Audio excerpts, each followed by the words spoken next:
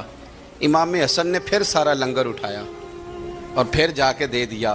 تیسرا دن پھر ہوا، مجھے لگتا ہے کہ جب افطار کا ٹائم آیا ہوگا نا تو یہ خود ہی سارے دروازے پہ دیکھتے ہوں گے، یہ کوئی آیا نہیں لینے والا ابھی تک۔ لگتا ہے کہ نظریں دروازے پہ تھیں۔ عین افطار کے وقت 3 روٹیاں جب جاؤں کی پک کے آئی تو ایک بھکاری نے صدا دی، کہنے لگا میں قیدی ہوں، آج ہی قید سے رہائی ملی ہے، پہلے دن کسی کے دروازے پہ صدا ملی ہے، دی ہے روٹی ملے گی۔ امام حسن وہ کھانا دے کے واپس لوٹے، کھجور اور پانی سے افطار ہوا، اور جیسے ہی مسجد نبوی میں تینوں باپ بیٹا نماز پڑھنے گئے تو مولا علی کہتے مجھے بتانا نہیں پڑا، رسول کریم نے میری طرف دیکھ کے فرمایا علی تیرا، فاطمہ کا، حسن اور حسین کا 3 دن والا عمل خدا کو بھی بڑا پسند آیا ہے اور محمد مصطفیٰ کو بھی بڑا پسند آیا، بڑا پسندیدہ عمل۔ میں کہتا ہوں کہ حضرت فاطمہ نے نا ان کی تربیت پہلے ہی کر دی تھی، 3 دن بغیر افطار کے روزہ رکھنے کی، وہ ٹریننگ گھر سے ہو چکی تھی۔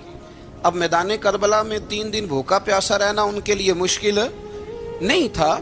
حضرت جناب سیدہ زینب بنت ابی رافع کہتی ہیں کہ سیدہ فاطمہ الزہرا نا ایک دن اپنے دونوں شہزادوں کو لے کے، جب حضور کی طبیعت مبارک بظاہر علیل تھی جس میں حضور کا وصال ہوا، دونوں شہزادے لے کے سیدہ فاطمہ نبی کریم کی بارگاہ میں گئی، کہنے لگی یا رسول اللہ میرے بچوں کو کچھ دیجئے سیدہ پاک۔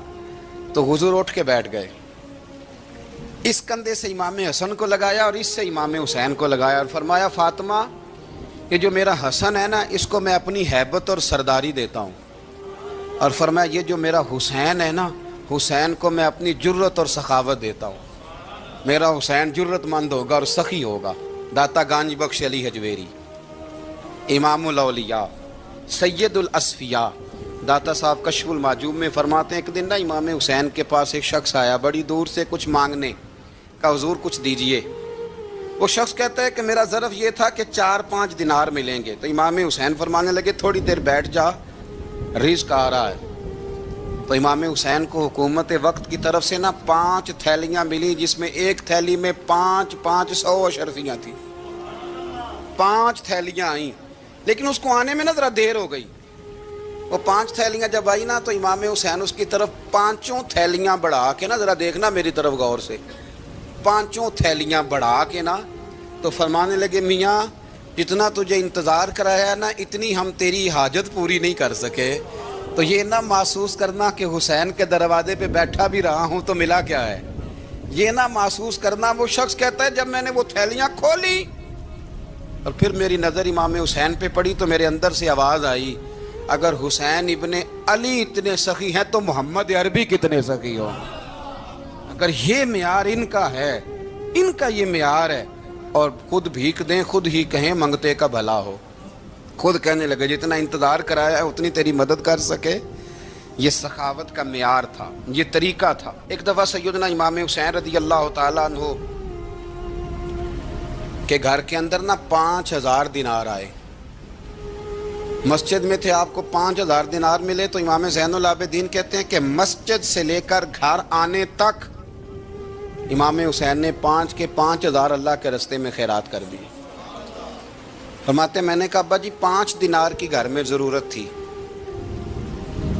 مالاں والے سخی نہیں ہوندے تے سخیاں کل مال نہیں ہوندا، ایتھے اوتھے دوویں جہانی سخی کنگال نہیں ہوندا۔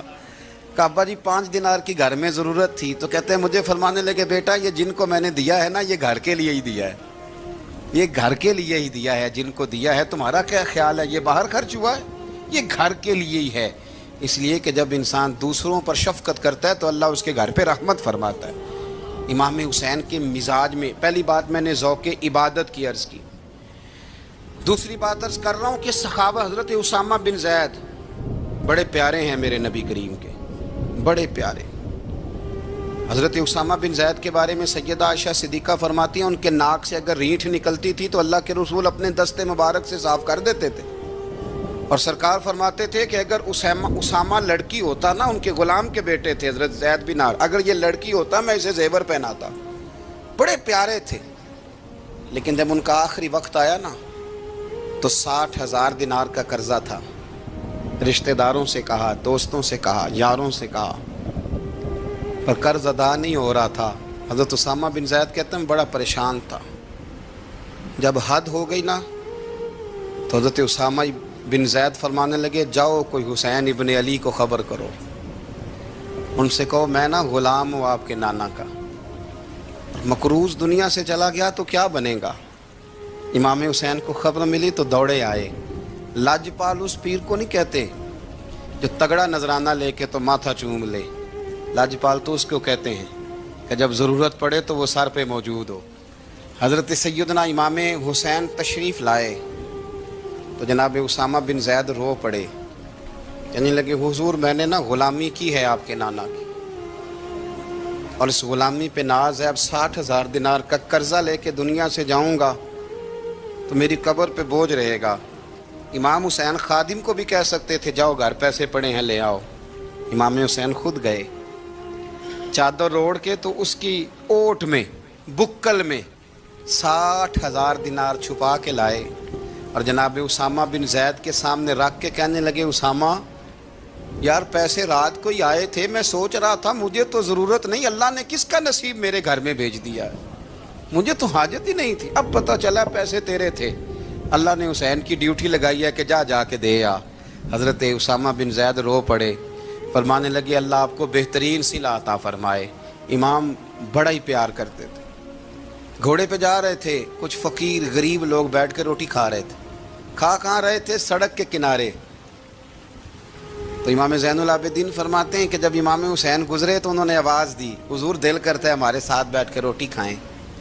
کائنات کے مالک و مختار کے نواسے اور دنیا کے سب سے بڑے شہزادے گھوڑے سے اترے اور غریبوں کے ساتھ سڑک پہ بیٹھ گئے، روٹی کھانے لگے اور دیر تک کھاتے رہے، اور جب فارغ ہو گئے تو فرمانے لگے کھانے کی ضرورت بھی نہیں تھی، حاجت بھی نہیں تھی، پر تم نے آواز دی تو دل رکھنے کو بیٹھ گیا تھا، اگر اجازت دے تو چلا جاؤں۔ یہ مزاج تھا، یہ طبیعت تھی۔ آپ کے ایک بھائی ہیں چھوٹے، حضرت محمد بن حنفیہ نام ہے، حضرت مولا علی شیر خدا رضی اللہ تعالیٰ عنہ کی دوسری بیوی سے۔ ایک دن حضرت امام حسین ان کے گھر میں بیٹھے تھے تو کسی بات میں نا اختلاف رائے ہو گیا، تو امام علی مقام ناراض ہو گئے، فرمایا آج کے بعد تیرے گھر نہیں آؤں گا، رومال اٹھایا چلے گئے۔ لوگوں نے حضرت محمد بن حنفیہ رضی اللہ تعالیٰ عنہ سے کہا حسین تو ناراض ہو گئے، کبھی نہیں آئیں گے۔ آپ فرمانے لگے بھائی تمہارا ہے کہ میرا؟ جی بھائی تو آپ کے ہیں۔ فرمایا اگر کہو تو چند منٹوں میں حسین واپس آئے۔ جناب ناراضگی ہو گئی ہے۔ فرمایا ناراضگی ہوئی ہے پر میں اس کے دل کی نرمی کو تو جانتا ہوں نا، اس کے مزاج کے اندر جو محبت ہے اس سے تو ابھی آئے۔ کہ جناب وہ کیسے؟ فرمانے لگے دیکھنا ذرا۔ تو امام حسین نے خط لکھا، حضرت محمد بن حنفیہ نے رکا لکھا، کہنے لگے حسین میرے باپ کا نام بھی علی ہے اور آپ کے باپ کا نام بھی علی ہے، پر ایک فضیلت ایسی ہے جس میں میں آپ کا مقابلہ نہیں کر سکتا، وہ یہ ہے کہ آپ سیدہ فاطمہ الزہرا کے لال ہیں، اب محمد مصطفیٰ علیہ السلام کے نواسے ہیں۔ کہنے لگے بھائی جان آپ نے نانا جان کی وہ حدیث تو سنی ہوگی کہ دو لوگ ناراض ہو جائیں تو جو صلح پہلے کرے جنت میں پہلے جائے گا۔ فرمانے لگے دل میرا کر رہا تھا کہ پہلے صلح کر لوں، لیکن پھر بڑے بھائی کو پشت کروں گا جنت میں جاتے ہوئے، یہ بھی تو بے ادبی ہے نا۔ اب خط میں نے لکھ دیا ہے، آپ کا جو ارادہ ہو۔ امام حسین نے خط پڑھا تو آنکھوں میں آنسو آ گئے، پھر سے رومال اٹھایا۔ بچے پوچھنے لگے کہاں جا رہے ہیں؟ کہا بھائی کے گھر جا رہا ہوں۔ کہا آپ تو ناراض تھے؟ فرمایا تھا ناراض پر ہے تو میرا بھائی نا، ہو گئی بات ختم۔ بڑی دل میں نرمی، طبیعت میں سوز، لہجے میں گداز۔ حضرت امیر معاویہ رضی اللہ تعالیٰ عنہ نے ایک شخص کو بھیجا مدینہ منورہ شام سے، تو اس نے کہا میں نے امام حسین سے ملنا ہے، تعارف کیا ہے؟ جناب امیر معاویہ فرمانے لگے مسجد نبوی میں جانا جس کے گرد لوگ سب سے زیادہ ادب سے بیٹھے ہوں اور جس کی باتیں سب سے زیادہ میٹھی ہوں اور جس کی نظریں سب سے زیادہ جھکی ہوں اور جس کے چہرے پر تمہیں سب سے زیادہ وقار نظر آئے وہی علی کے بیٹے حسین ہوں گے۔ جو سب سے زیادہ تمہیں وہاں ماحول کے اندر جو شخص نظر آئے پوچھنے کی ضرورت نہیں پڑے گی۔ وہ شخص کہتا میں مدینے آیا تو میں نے واقعی ایک شخص کو دیکھا،